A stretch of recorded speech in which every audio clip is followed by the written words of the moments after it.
Welcome everyone to installation.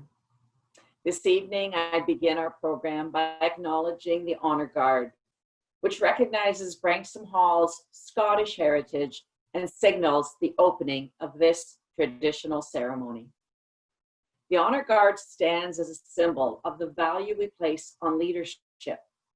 The members of the Honor Guard represent their larger councils with the understanding of shared leadership, collaboration, and community. Today's Honor Guard includes representatives from the Student Life Council, Service Learning Council, Athletics Council, Arts Council, Boarding Council, and peer support. Thank you to the members of the Honor Guard. I would now like to begin our program with O Canada, followed by the land acknowledgement.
Is Leighton Simons, and tonight I will be opening this gathering of our community by recognizing the extensive histories of the land and Indigenous peoples of this land. What is the immediate problem here, though? I will be completely honest. I've sat in assembly for years and have heard the words of this acknowledged many times. However, while I can speak this acknowledgement from memory, I do not know enough about the traditional land, the Huron-Wendat, the Seneca, and the Mississaugas of the Credit River, that I intend to recognize. Having heard the words of this acknowledgement spoken all these years, I've not been doing enough to take this further, learn more, and to understand and engage with the acknowledgement's full message. I acknowledge that it's my responsibility to learn about and understand the meaning of these words and the purpose of the land acknowledgement. In preparation for tonight, I spent some time reading and reached just the very surface of the rich histories of the land and its Indigenous peoples I would have otherwise acknowledged without knowing. This long overdue action for myself is the very minimum and the start of doing better as a leader and a community member. As a leader, the best thing I can do is often amplify the voices which must be heard but do not have the same opportunity as I. Drawing from Selena Mills, an Anishinaabe Cree writer, I do the same and share. It is not so much about focusing on a mission of belonging, and all of us have a right to a home, but rather about introducing non-Indigenous people to this land's accurate Confederate history and the importance of relationship to land, despite the dominant worldview of owning the land. All we're asking you to do is remember and remember with us. Thank you for listening, and I hope my remarks tonight are the first of many to come at Branksome that work to personalize the message of the acknowledgement with honesty and authentic reflection. This is one step forward in ensuring that as individuals and a community, we continue to commit to an essential process of introspection and learning that has the power to prevent the mistakes of complacency in the past. Now, the acknowledgement. We wish to acknowledge this land on which Branksome operates. For thousands of years, it has been the traditional land of the Huron-Wendat, the Seneca, and most recently, the Mississaugas of the Credit River. Today, this meeting place is still the home to many Indigenous peoples from across Turtle Island, and we are grateful to have the opportunity to work and to go to school on this land. Thank you.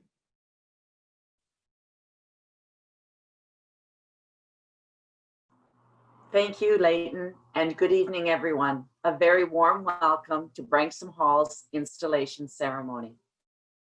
This is always such a special moment for our student leaders and their families.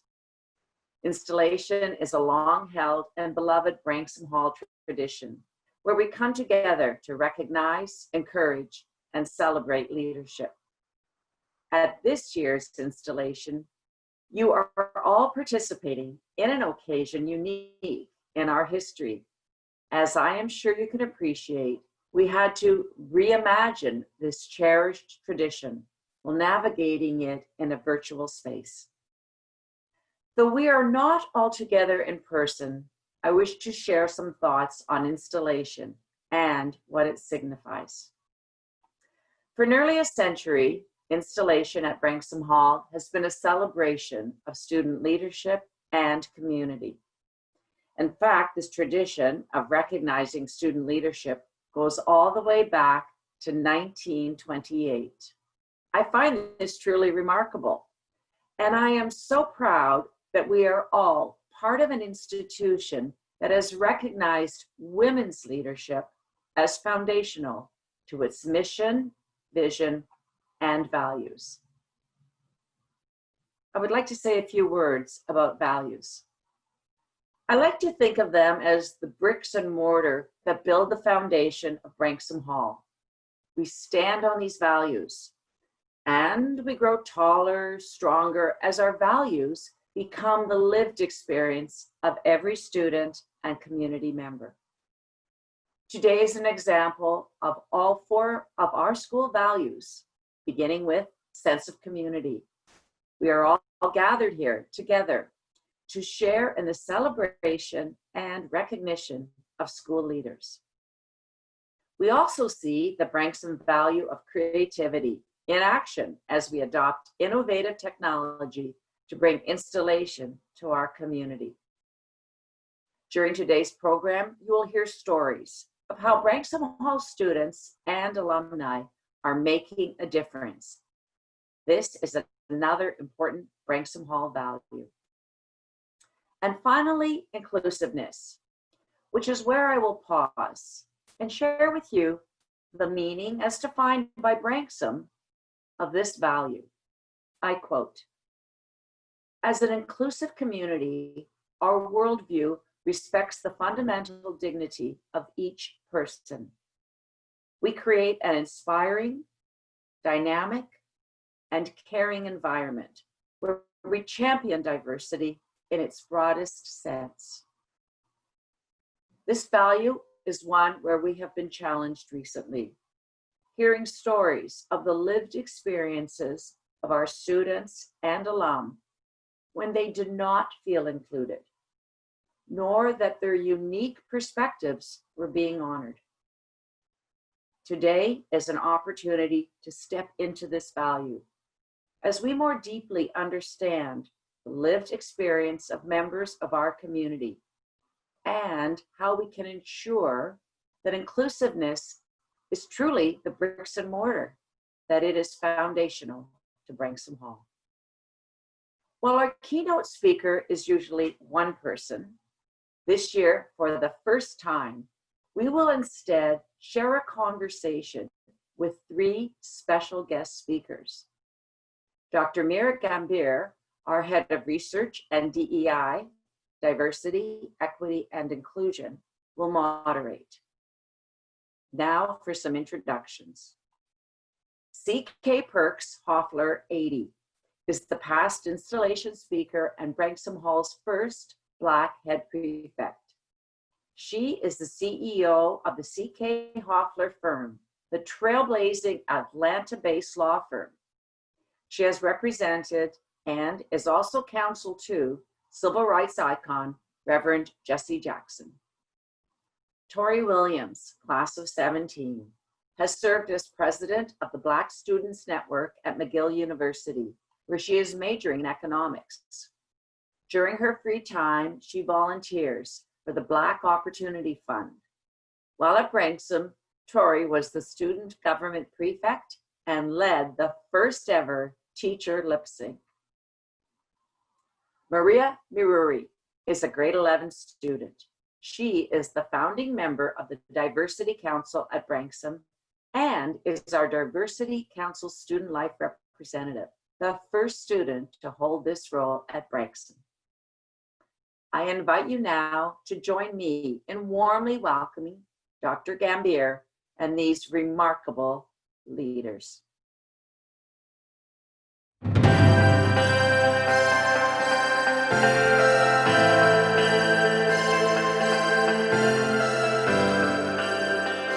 Listen, this is a real privilege to have time together and to just hear from three phenomenal leaders in our community and just members of Branksome Hall.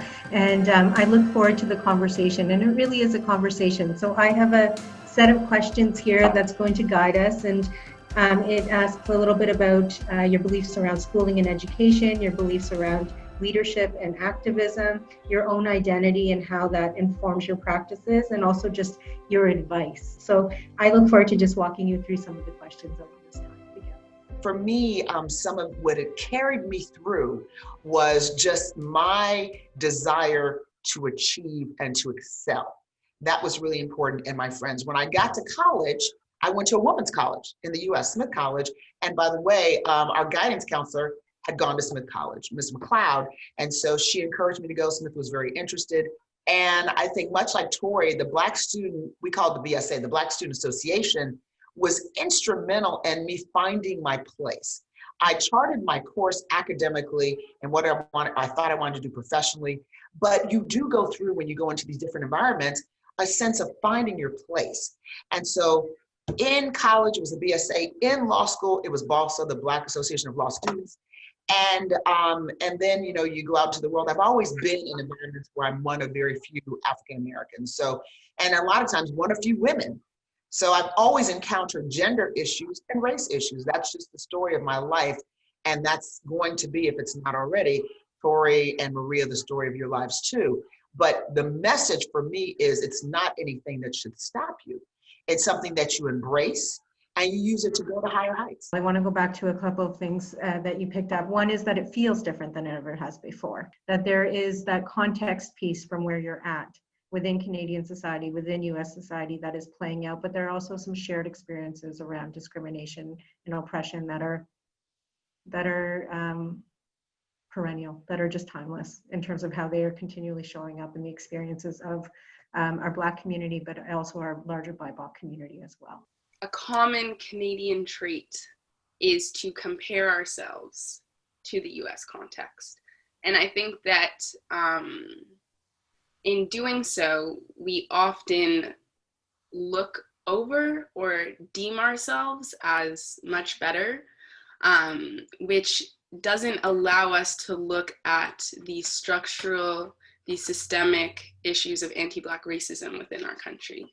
Many people forget that there was slavery in Canada, and that even when a lot of US slaves escaped and went to Halifax, they ended up being reslaved because slavery was still going on. There are so many examples, and I think that as Black students, we are exceptionally tired of many people telling us that the issues within Canada are not there.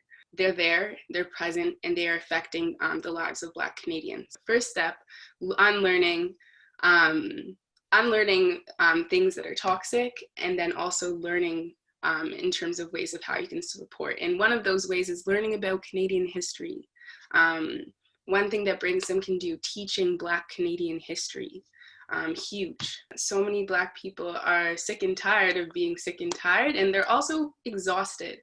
I myself am exhausted. I feel like leadership and allyship definitely have to be interconnected, because I believe we are at a point where you can't have good leadership, or you can't have progressive leadership unless, like, to quote the great Dr. Kimberly Crenshaw, you recognize the intersectionalities with the people you are working with and you adapt to that. Because as we all know, if we want to receive true equity, one, we have to recognize that everybody is coming and starting from a different place, whether that be because of racial gaps, gender gaps, ability gaps. There are so many intersectionalities that have to be considered when we actually want to reach true equity.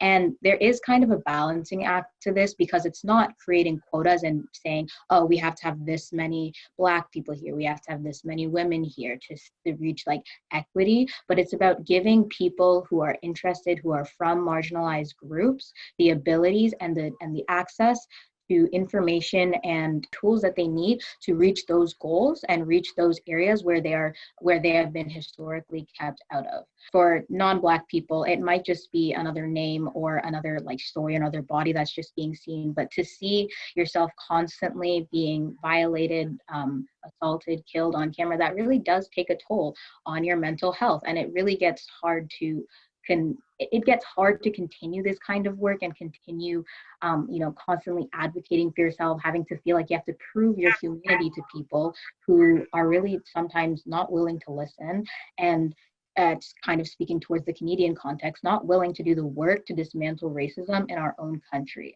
When I stepped into this position, I always said, I'm just very proud to be part of Branksome, because it will engage in the brave conversations that need to be had in order to make change. I do want to go back to that question that's been lingering in my mind, knowing, the tremendous work that each of you are doing.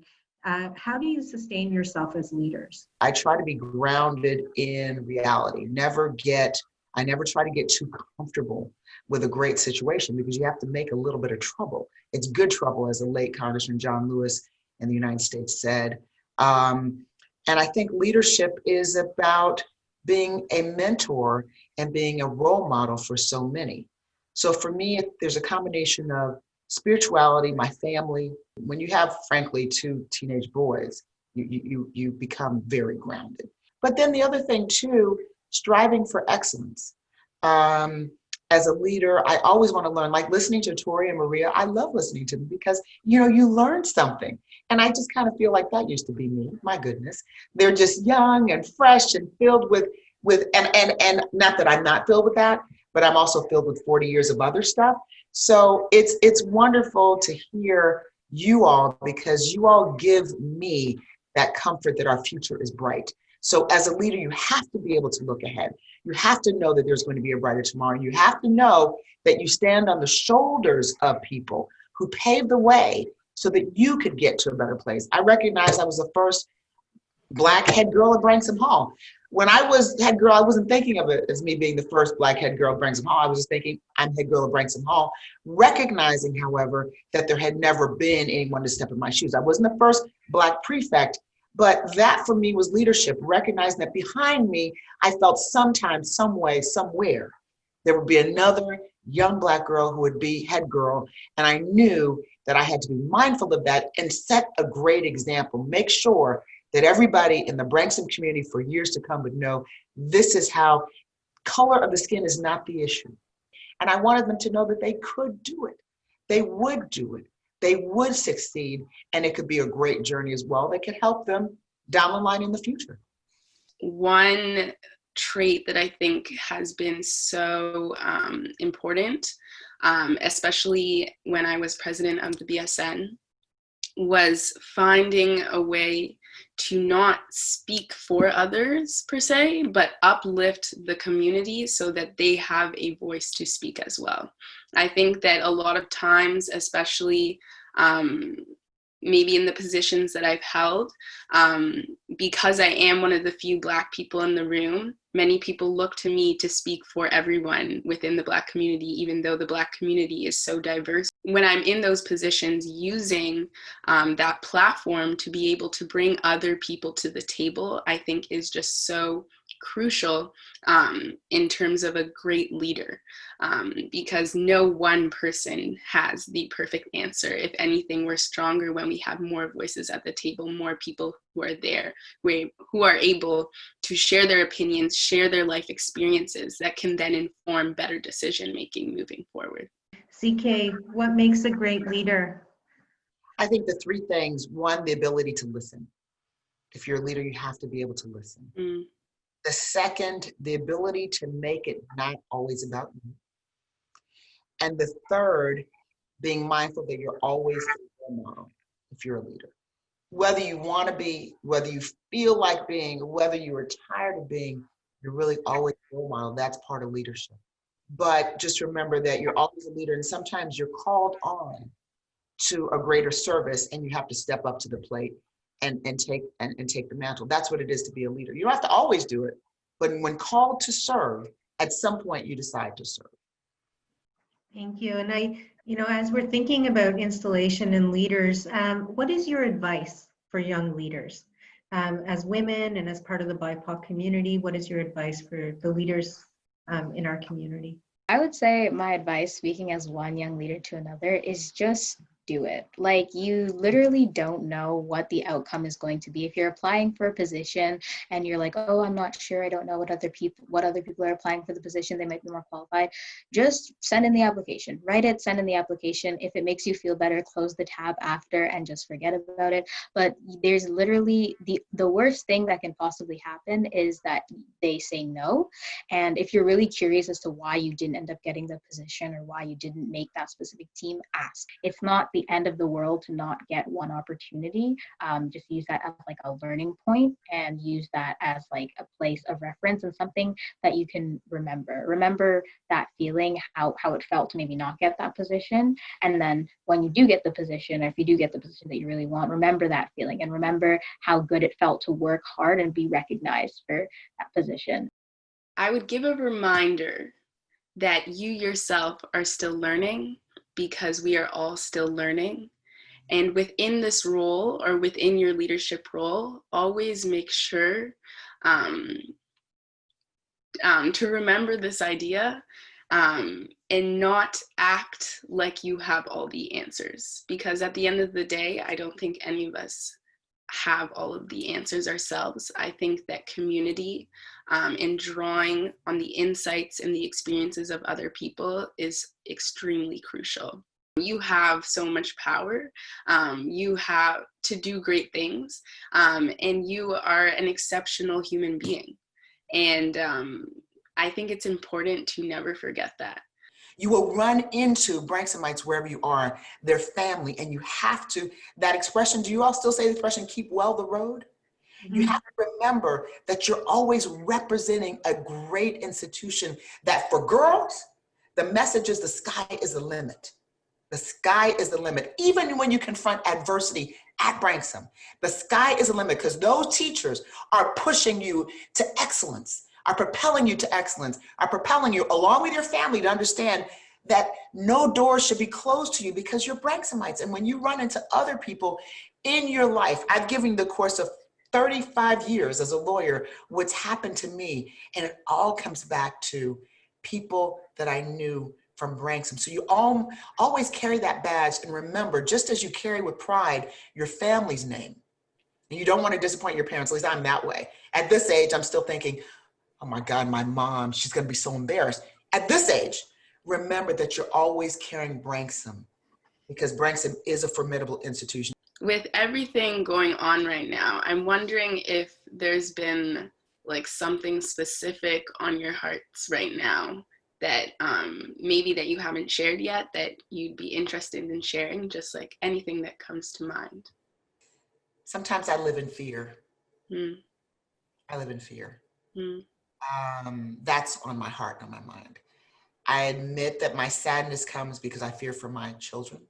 Mm-hmm. My boys got stopped by the police the other day, and 3 minutes, they were just driving to school. They go to a school much like Branksome, a private school here in the Atlanta metropolitan area. And my older one drives now, and his car, his dad got him, was in the shop, so he's driving my car, which is a sort of high-end sports utility BMW type thing. And as they're driving to their school, they get stopped. And I'm on some Zoom, you know, you do it, all these Zoom to the Zoom calls. I'm on a Zoom call, but I always have my phone because I have children. And I see this text and I tell the people on the Zoom call, you know, I'll be right back. And I get off the Zoom call and my older son says, Mommy, I've been stopped by the police. At that moment, I felt that there was a chance that not one child, but both of my children may not survive that experience. Just George Floyd was pulled over. That's here in Atlanta. All these people that you see, they may have just been pulled over, parking ticket, whatever. And we have this expression in the US called just driving while black. And so all the things that I've done as a lawyer, as a civil rights lawyer, fighting for people who have no voice, because I've done a lot of that, right there it hit home as I sat and prayed and I said, Lord, please just spare my children. That was 2 weeks ago. I'm kind of getting emotional. And so for you young ladies, you have to understand that sometimes I still get afraid. And let me tell you, I'm ferocious in a courtroom. No one can tell me a single thing. Nothing. I've earned the right to be there, and I'm going, if I have a chance, my goal is to beat you in court, to persuade a jury and to win for my client. That's what I love doing. But at that moment, it wasn't about that ferocious trial lawyer. It was about that mother getting a text from her child, and both my kids were texting me. Every man in their lives has had the discussion with them of what you do when you're stopped by the police, wherever you are, if you're black. You put your hands on the dashboard, you don't move, you do exactly what the police ask you to do. You do not engage. I tell my kids, it's not the time for you to show how intellectually strong you are, how your mother's this, how your dad, forget all that, because they don't care about that. And in a moment, they have a gun and can kill you. So just don't engage. Even if they slap you, if they beat you, just take it because you have to live for me to help you. At that moment, they could have been a statistic. So, Tori, in answer to your question, sometimes I'm scared. And I'm scared. People can do whatever to me. Mm-hmm. Well equipped. But at that moment, I just prayed to God. I said, God, please don't let this be my narrative. And I'm reminded of that. And that's the tragedy of where we live now in this space. Thank you for sharing. And thank you for sharing. And it reminds me just how this is world's work. You know, this is not the work in a position that we're in as leaders or where we stand, but this is the world's work. People constantly try to find justification for the brutalization of Black people over and over again. And it's like, I'm tired of having to prove to people that it isn't justification that somebody had a counterfeit $20 bill to be killed, or it isn't justification that somebody ran with their back to the police and they deserve to be killed. It isn't justification that somebody even had a taser in their hands and then deserved to be shot. Like, I'm tired of having to explain the narrative to people that the police are not supposed to kill you regardless of what you have done. And I think it's very clear that there's a double standard of how police treat certain people who have committed crimes and who have killed people, which we saw in Kenosha with the 17-year-old who killed 2 people at protest, versus what we saw with George Floyd, you know, all the other names on the list. So it's just really tiring and really personal. I have to see those kinds of stories being replayed over and over again, and then having people deny it and having people try to justify that violence. It's a lot. Black people and Black women, so much, since we're talking about women in this case, just have so much strength and power and have dealt with so much. And I think I always love asking the question of what's on people's hearts, because I think so much we have to project so much strength and power, but while we move through the world, we carry so much on our hearts. And I think it's just so important every once in a while to just check in and make sure that that our hearts are being taken care of as well.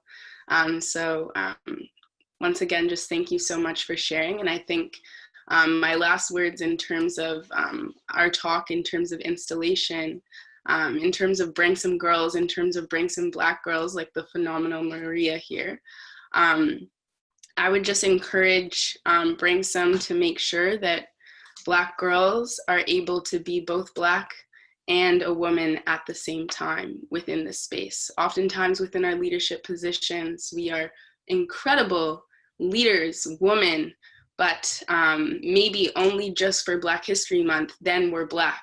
And I think that a challenge that I put towards Branksome, and I actually talked about this with Lexi and Sophia in our article for the read, is creating spaces where young Black girls can be both Black and a woman and be able to release what's on their hearts, and feel safe, and feel like they belong, to be able to just kind of fully be themselves in a space that they love so much and that is their second home. So I just really wanted to conclude with those words and leave that maybe as a challenge for the Branksome community as we kind of move forward beyond this talk. You know, as Branksome grows in this work, I believe we can do it. You know, CK, you started the conversation saying that, you know, you also have hope at this time. And I do think that this time has brought hope in a way that I have never seen before. And I do believe in the power of the students and the faculty and the employees at Branksome to really make this change, and that we're influencing many spaces. Having the conversation is great. Being inclusive is great. And I'm very optimistic. You know, I very optimistic. So I'm delighted to be a part of this conversation, and just delighted to share the stage with these two. I will call you all mini-me's. I was listening to you all and I was like, oh, that's so me. At least what I envisioned that I was at your age. But more importantly, it just makes me feel so good to see that Branksome continues to graduate young women of color who are leaders, who are out there, who are going to make a difference. There's just not even a question in my mind.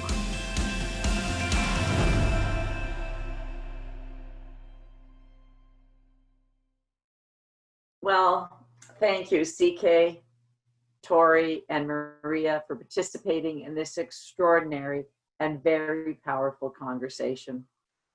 There's so much to say, but listen, the four of you have shared so much this evening. And thank you, Dr. Gambier, for moderating. Branksome Hall is delighted to make a donation to the National Bar Association on behalf of CK Perks, Black Women in Motion on behalf of Tori Williams, and the Taibu Community Center on behalf of Maria Miruri. The full panel discussion and video will be available for everyone sometime next week. So I now turn to more of the formal part of our ceremony today. We will give an overview of the opportunities for student leadership at Branksome Hall, and I will invite Head Prefect Leighton Simons to say a few words. Over to you, Leighton. Forms at Branksome Hall, and club heads play an important role in shaping the student experience. Clubs provide an opportunity for students to explore new interests and collaborate with peers who share the same interests. Club heads plan and lead club meetings that feel engaging and meaningful for all involved. In the spring, as we went fully virtual, many clubs and councils delayed the selection of new club heads. Now, as we adjust to our hybrid school life, club participants are working closely with their faculty supervisors to innovate and reimagine virtual club meetings, and they have plans to elect their club heads in the weeks ahead. We look forward to recognizing and celebrating all newly elected grades 7 to 12 club and council heads at an upcoming assembly. As a continuation of today's celebration of leadership, we will be sharing stories of leadership from across the school on Branksome social media outlets on an ongoing basis. I would now like to introduce our Deputy Principal, Carrie Weinstock. Thank you, Leighton. At installation, we recognize the grade 6 classes and our graduating year students who at the start of their final years at the junior and senior schools are poised at an important moment in their personal and their collective leadership journeys. Mrs. Erica Lowe and Miss Andrea Mills, junior school assistant heads and primary years program coordinators, will set the context for leadership in grade 6, and this will be followed by a video of our grade 6 students. Leadership in the junior school is about leading by example and inspiring others to do the same. Whether organizing an action initiative, walking younger students to the playground at morning drop-off, leading clan events, or speaking at assembly, our students model strong leadership skills through both positional and small relational behaviors each day. They have a powerful impact on our community. Today, the grade 6 students are being recognized as the leaders in the junior school. To honor this responsibility, the students were given pins at our junior school assembly earlier this week. We are proud to be recognizing them today and look forward to seeing where your paths will lead this year.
Thank you, Ms. Mills and Ms. Lowe, and warm good wishes, grade 6s, as you embark this year on your exciting shared leadership journey. We are now at the part of installation where we celebrate our graduating year students. Each day we call upon our most senior graduating year students to model the Branksome values and uphold our school traditions. This group of graduating year students have demonstrated special energy as they engage with the arts, athletics, service, and clubs. They have already made meaningful contributions to school life at Branksome. In this most unusual year of change, our graduating year students have a special responsibility to demonstrate their leadership and have a positive impact on the community. In the opening weeks of school, we have already seen their resilience as they step into a graduating year they never imagined or chose. Our GYs are showing us how to be creative and adaptable, and we appreciate and respect their leadership, knowing that they are excellent role models for the younger students in our school community. We will now recognize our graduating year students by showing their individual photos as they proudly wear their red ties. They received their GY pins last week. We start the recognition of our graduating year students by continuing our long tradition of first acknowledging students who have been at Branksome Hall since kindergarten. These students are known as our Reed-Acre graduates. This is an apt name that has a great deal of Branksome history attached to it. Reed Acres is the name of the building where kindergarten is housed, a space that itself has history associated with it.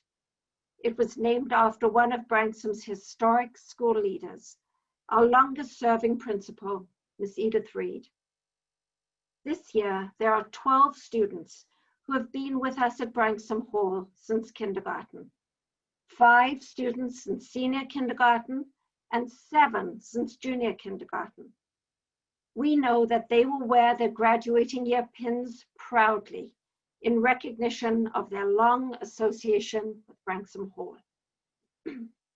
Since senior kindergarten, Nicole Chen, Kaylin Kwan, Samantha Moffat-Sands, Carolyn Thadani, and Phoebe Tufts.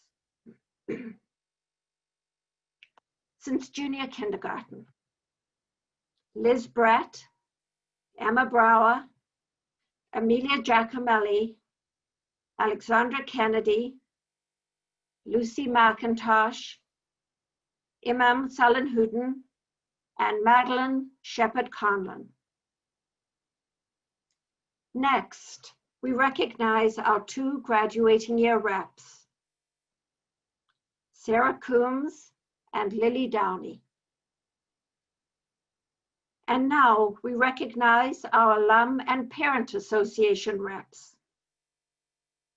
Our junior school rep, Mackenzie Calhoun, and senior and middle school rep, Caroline Thadani. And now it is time to recognize and congratulate our graduating year students, the class of 2021. Their photos will now appear in alphabetical order.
We wish our graduating year students all the very best for the year ahead.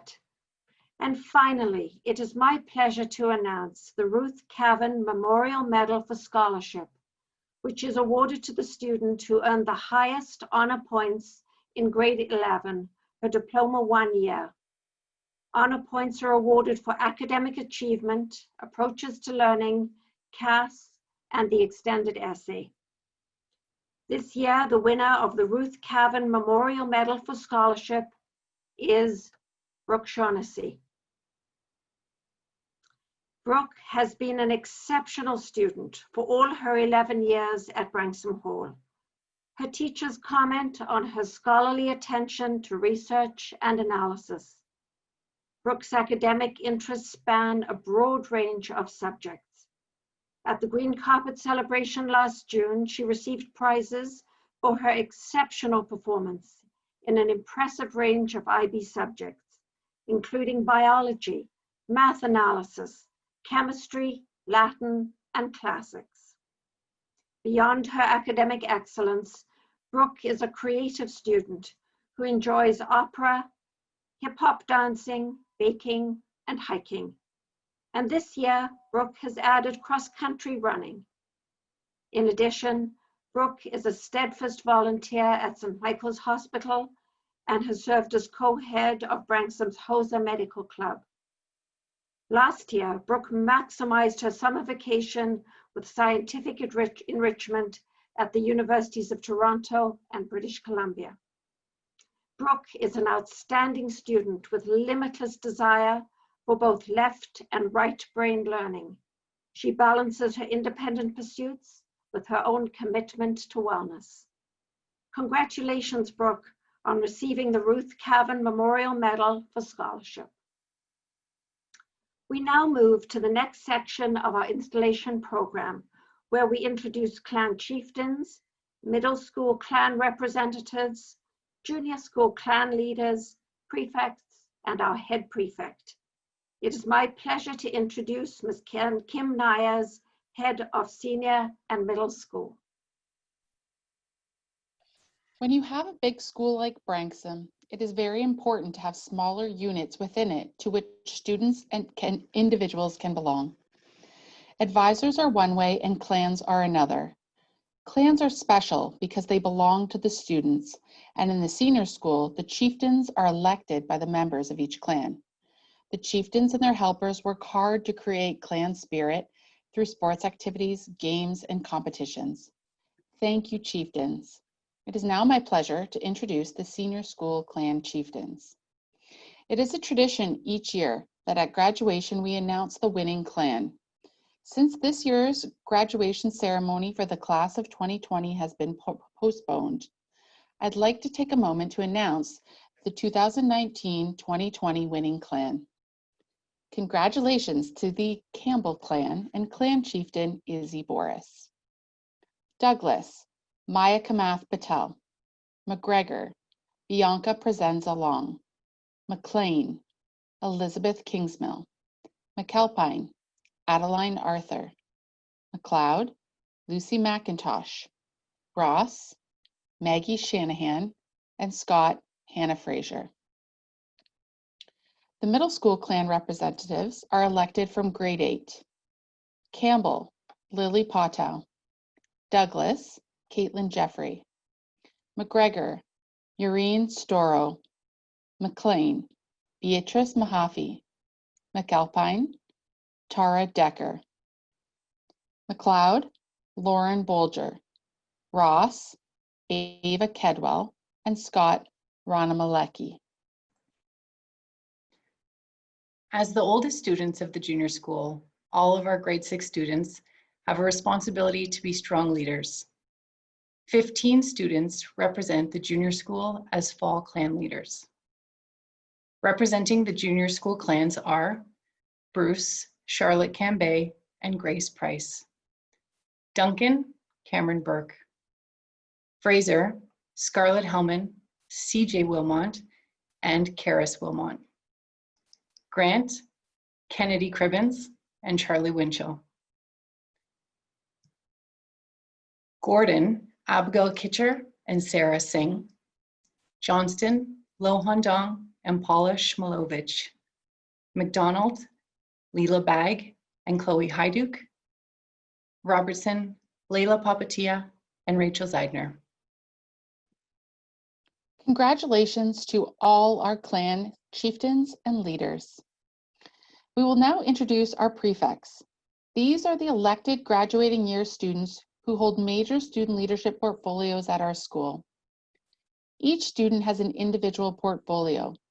As a group, the prefects provide leadership to their grade and to the school, And on the quality of that leadership rests much of the quality of the school life in any given year.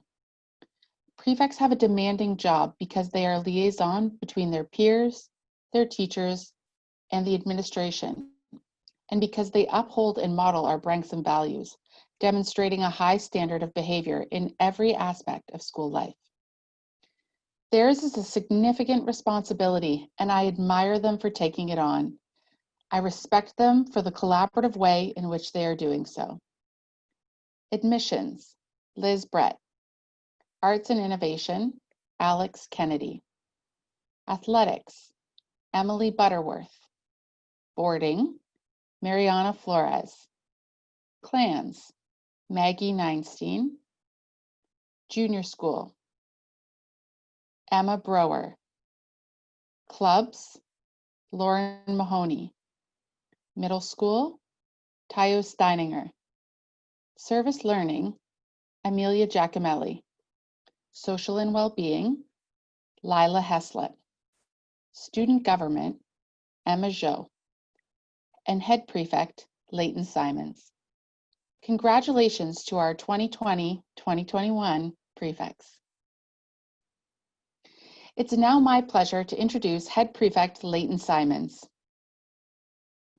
Leighton is renowned for her collaborative spirit and her interest in connecting with others.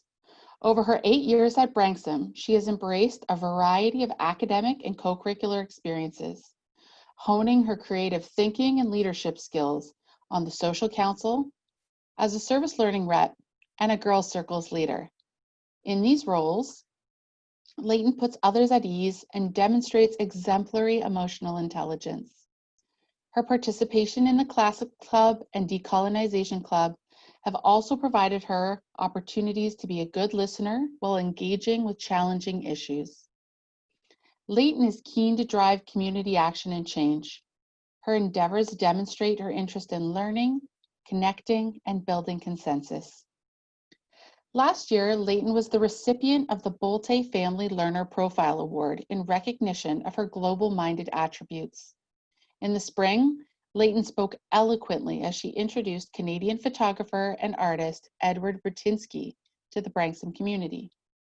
Please join me in welcoming this year's head prefect and proud member of the MacLeod clan, Leighton Simons. Good evening, Principal Jervich, Ms. Weinstock, Board of Governors, parents, employees, and students. Welcome to Installation 2020. I'd like to begin my remarks tonight with a story. You wouldn't be able to tell from my accent, but I was born and spent my early life in London, England. When I was 7 years old, my family moved to Toronto, and so the typical story of uprootings when life begins. I, of course, was quite young at the time and remember very little. Yet there is one memory that is crystal clear. My first day of Canadian school, day one of grade 1. I started at Rosedale Public School, just a 2-minute walk from Branksome campus, and spent that first day and much of the following weeks feeling like a total outsider. Much of that was surely internalized and coming from my own doubt about this new place. But I remember the heavy feeling of alienation. I didn't belong here, and I didn't like or want anything but my old school. That came to a climax with a single playground interaction, and I remember the moment as if it were yesterday. It came down to 5 words, asked with no intention to harm. What happened to your face? If you've noticed it in person or perhaps on the screen now, you'll know I'm talking about my port wine stained birthmark, a red patch on my eye and forehead. In my short life, I'd never been confronted with this sort of situation before. Sheltered by my parents and familiar communities, no one had ever questioned my birthmark. They simply already knew or knew who to ask instead of me. My family had always told me how much they loved it, and this kid's innocent childhood curiosity stung deep. That first day remained one of the most memorable of my childhood. At the time, I did not have the awareness or words to break down what had happened and its significance to me. But as I've grown up and looked back on it, I see how that was my first real experience of change and personal challenge. At its very core, that story of a young girl arriving in a new country and at a new school to encounter what she had not before is one of fear, uncertainty, and the unsettling experience of unfamiliarity. Put simply, I faced a new normal and missed my old one. Change some of those details, and I'm sure this is a story that resonates with most of you. With unwanted change, we all miss what we had before and have our doubts with the new unfamiliar. In my case here, as expected, with time, that unfamiliarity and feeling of alienation faded. I made friends and went on to spend 3 years at Rosedale Public School, leading me right into my second experience starting a new school. This time for grade 4 at Branksome. Unlike my first experience at a new school, this was a wanted and much anticipated change. 2 years prior, my older brother had gone to UCC, and seeing how much he loved it, I was ready to wear my own version of the strange uniform he now lived in and go to what I then described as UCC, but girls. Now I could not be more thankful that my strange uniform was not the khakis of UCC, and more importantly, not the plain old skirts of Havergal and BSS. No, my uniform was the patterned, interesting skirt of Branksome, the kilt. When I put on that kilt for the first time, I was ready, and I cannot even tell you how excited. It's been 9 years of putting it on since, and while it maybe sounds a bit much, that feeling, while less so during crunch weeks, remained. Throughout my time in the junior, middle, and senior schools, I experienced more of Branksome, and when it came time again to put on my kilt for the first day of another new year, I loved coming here even more than I did that moment of the last year. At the same time, I also felt more comfortable and confident in this community. By grade 11, I felt so comfortable here that I walked in the Halloween costume contest in that full, wretched BSS uniform, competed in the ugly holiday sweater in a matching light-up Christmas sweater with Miss DesRoches, and dressed in a bright red morph suit for our Spirit Week lip sync. And yes, that would be the one where, despite all odds, underdog grade 11 pulled off a groundbreaking win. I did this all in just the span of 5 months, and all in front of the entire middle and senior school and their staff and faculty. This, of course, is partly my personality. I'm naturally pretty outgoing and don't mind embarrassing myself when I feel comfortable with the people watching. But let me tell you, there is absolutely no way I would have done any of those things if over the past 9 years, this place had not come to feel like my home. So heading into March break of grade 11, it's obvious that for me, Branksome felt familiar and comfortable. Unfortunately, you all already know the end of the story, and I have no dramatic effect for what comes next. We didn't come back from March break, the same familiar Branksome. In fact, we didn't come back at all that spring. We went virtual. And when we did finally come back this fall, I didn't put on my kilt and think about the year ahead as I had done for the first day in grade 4 and every year after that. Instead, I put on my recently washed Fit Friday uniform appropriate black sweatpants. This change in uniform was just the tip of the iceberg of a whole lot of change to the familiar life I knew at Branksome. Over the next few days back, just a couple weeks ago, I saw the rest of the iceberg and knew that change and unfamiliarity of it all was not short-term. So here I was again, after years of unfamiliarity for the start of my 12th and final year. I'd been brought full circle and seeing change and feeling doubt back to a very similar position the first day experience of grade 1 at Rosedale Public. I'm sure this is an experience many of you can relate to, especially returning to Branksome this fall. These feelings of uncertainty, fear, and the unsettling experience of unfamiliarity are a natural human reaction to situations that feel out of our control. What is in our control, however, is the mindset that guides our response to these situations, and that is my focus here tonight. I've chosen to focus on mindset, as this is a concept that is applicable to us all at all times, but could not be more relevant in these times of uncertainty and unfamiliarity. In situations of such unprecedented and unexpected change, the personal character we have and the mindset we choose become the primary guides for us as leaders, shaping our response to challenge. Here, there is no playbook to follow, and the full game strategy down to the everyday plays are entirely up to the individual. In the context of Branksome, this is true for each one of us. With a new normal, we continue to recognize what is different, the events and routines that we miss, and the challenges of what has replaced them. This is natural.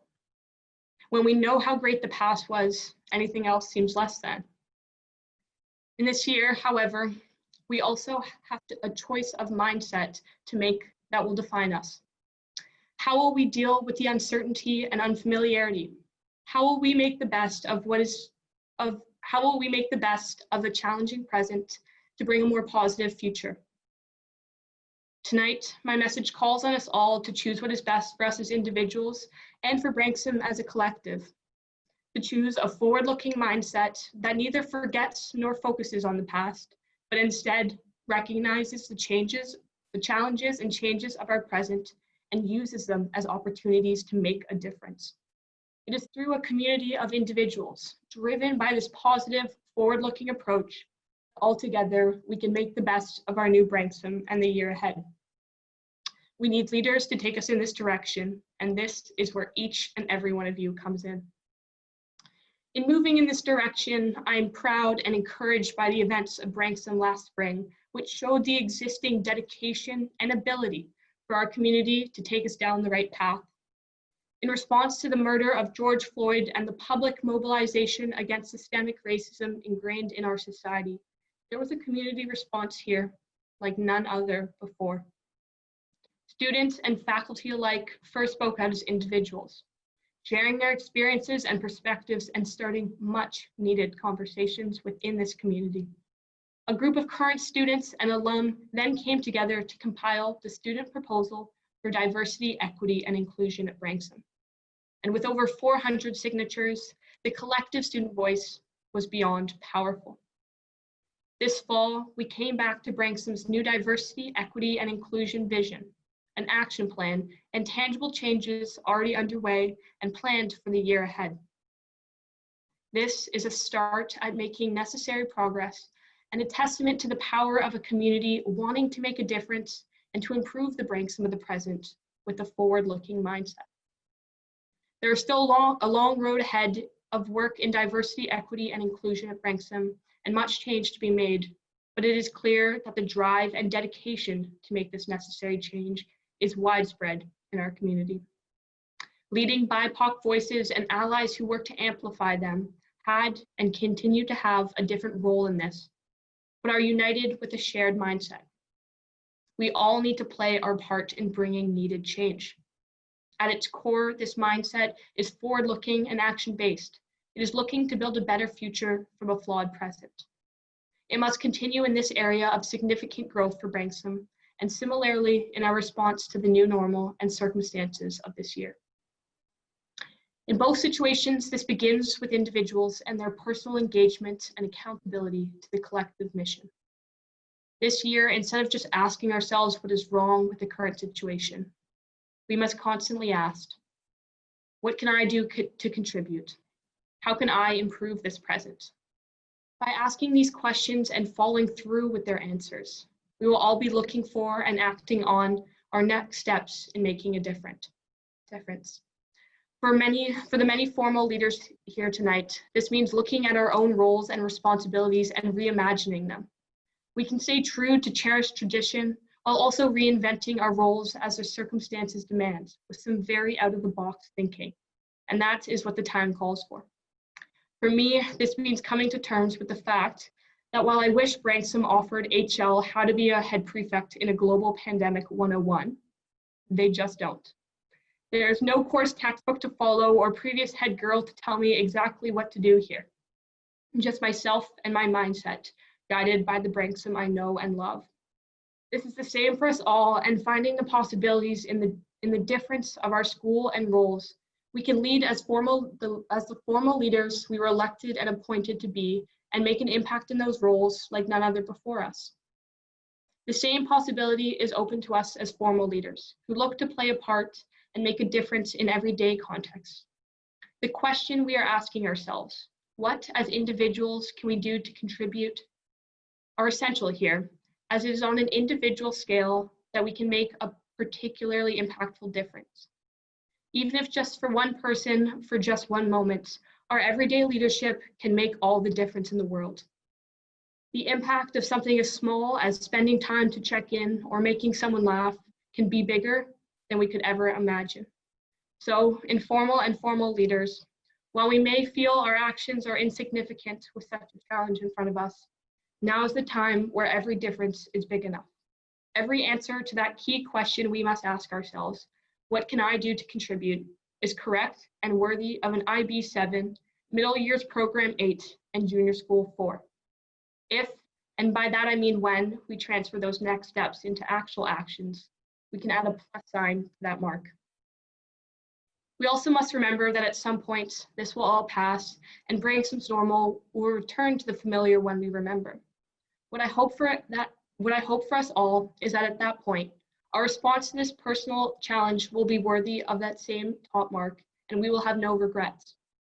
What I also hope is that this forward-looking mindset continues, and Branksome's community remains never satisfied with the present version of itself. The familiarity of the past is a loved one, but there is room for improvement. And my ask of you to always make a difference is not only a message of the moment, but one of a long-term future. As I now reach the end of my remarks, my hope is that my words this evening have inspired you. Since my first installation in grade 6, I've been coming to this ceremony not only to start my Thanksgiving weekend off with a couple hours in a church or a gym. I have been coming in large to hear that year's head prefect speak, and have always been inspired by their words. From grade 8 and the now archaic time of 2016, I remember Annalisa's story of her crying on the first day of debate at Branksome, yet seeing her in front of me speaking to hundreds confidently now. From just last year, I remember Elaine's metaphor of Branksome's future as a story we all write. Sitting in the crowd, I looked up to them, was inspired by them, and thought that maybe one day that could be me. Well, here I am.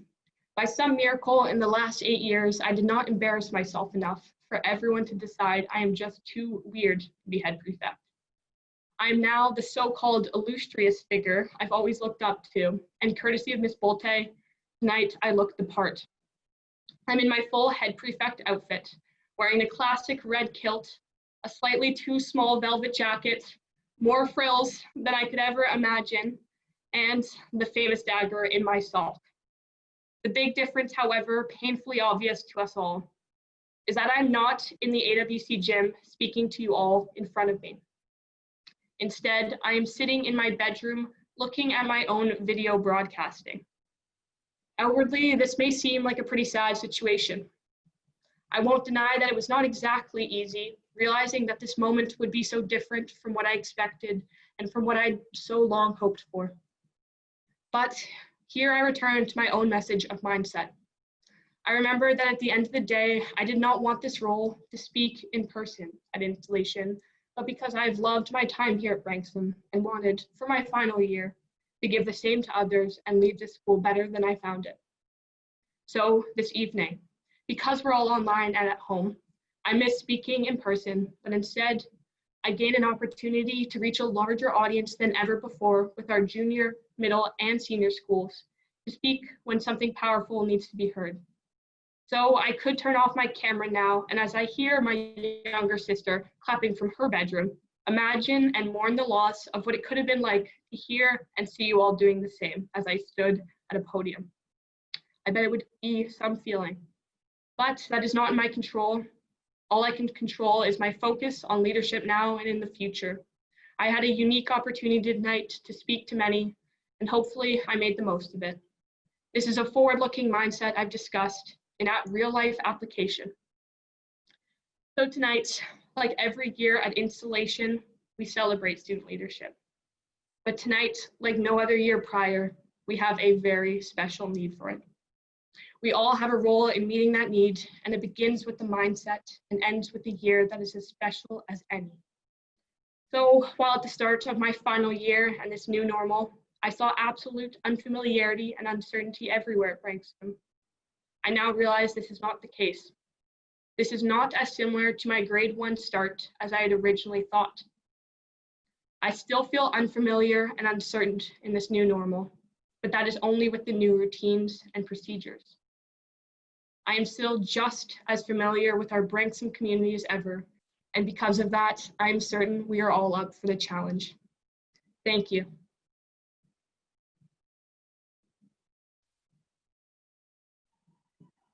Well, thank you, Leighton.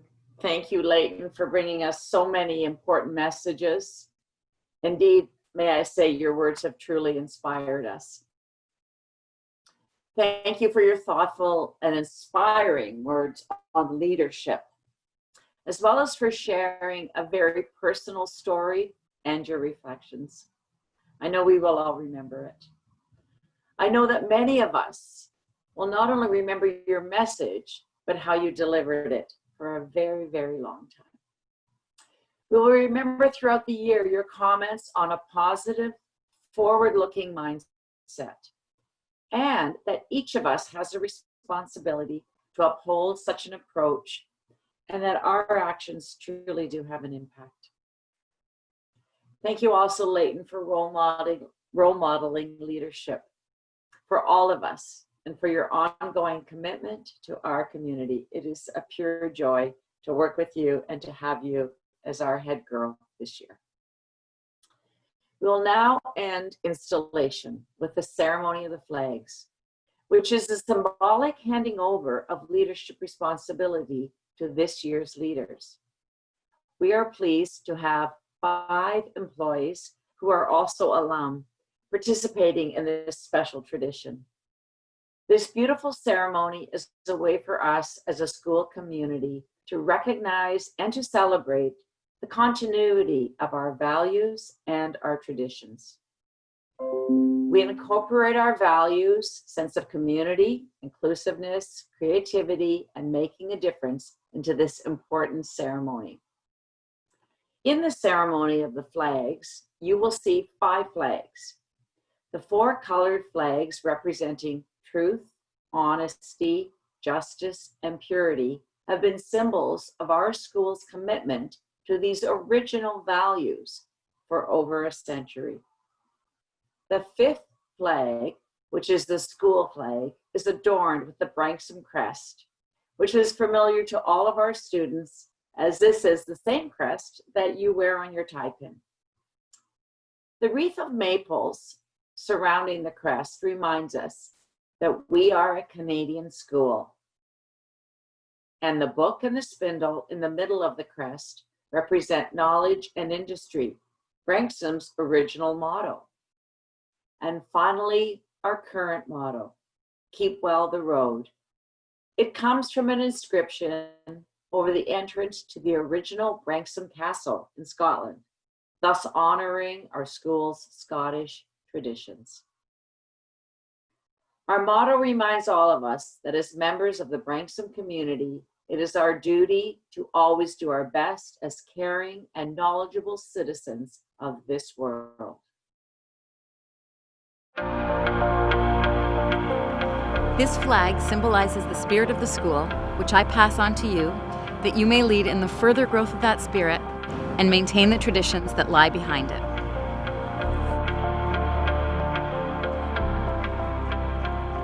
I take this flag and promise to maintain the traditions that lie behind the spirit of the school.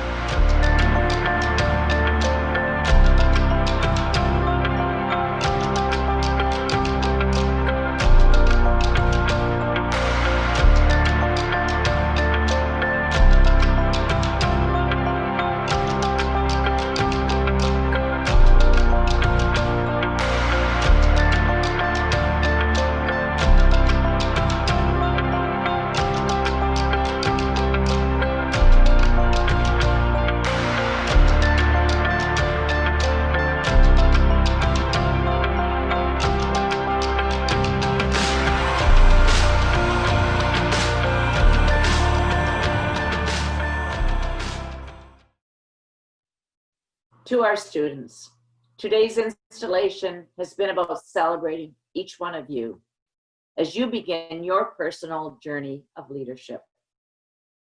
I hope that you will have powerfully meaningful experiences as well as wonderfully connected ones.